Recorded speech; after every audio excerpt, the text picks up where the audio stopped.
The member for Herbert has the call. Thank you, Speaker. My question is to the Minister for Defence.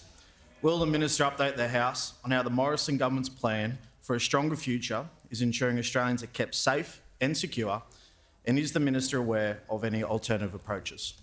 The Minister for Defence has the call. Thank you very much, Mr Speaker. I want to thank the honourable member for Herbert for his question and thank him for consistently backing up the troops in his hometown of Townsville. He's a very active participant in the life of the Laverack Barracks, and I know it's greatly appreciated by not only the troops but their families as well, Mr Speaker. Mr Speaker, as we're seeing in the Ukraine at the moment, the dreadful circumstances unfolding, there's no certainty in Europe and there's certainly no certainty in the Indo-Pacific as well. This is a very uncertain time in which we live. And Mr Speaker, from the first day that this government came into office, we have rolled out our plan to protect Australians.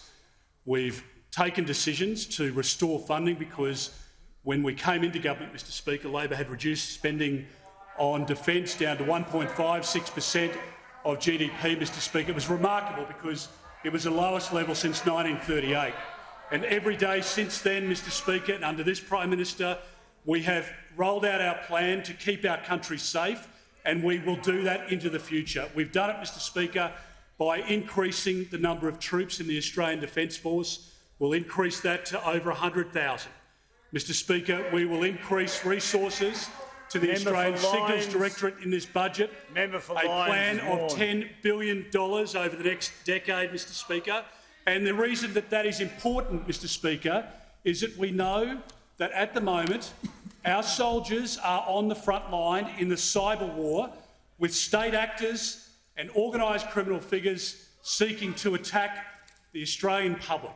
Businesses, aged care facilities, hospitals, government institutions, and Mr Speaker, it is rising at an exponential rate. So when Labor was in government, spending on the Australian Signals Directorate, which is the agency within the Australian Defence Force, the front line of keeping our country safe, stopping the banking system from closing down or attacks on our energy network. Do you know in 2012-13, when the Leader of the Opposition was last in government, and as a Deputy Prime Minister to Kevin Rudd, his actual mentor, Mr Speaker, one that he doesn't ever want to speak of, but one whom he admires and contacts for advice regularly, do you know that the spending in the ASD then, in 2012-13, Mr Speaker, was $269 million. Now, I'll tell you what that figure is in 22-23. Not $369 million. It's not $769 million. It's $1.66 billion, Mr Speaker. So at a time when Labor demonstrated their plan on defence to rip money out of defence and away from the men and women of the ADF, we have put in additional money and we will continue to do so because we have a plan to keep this country safe.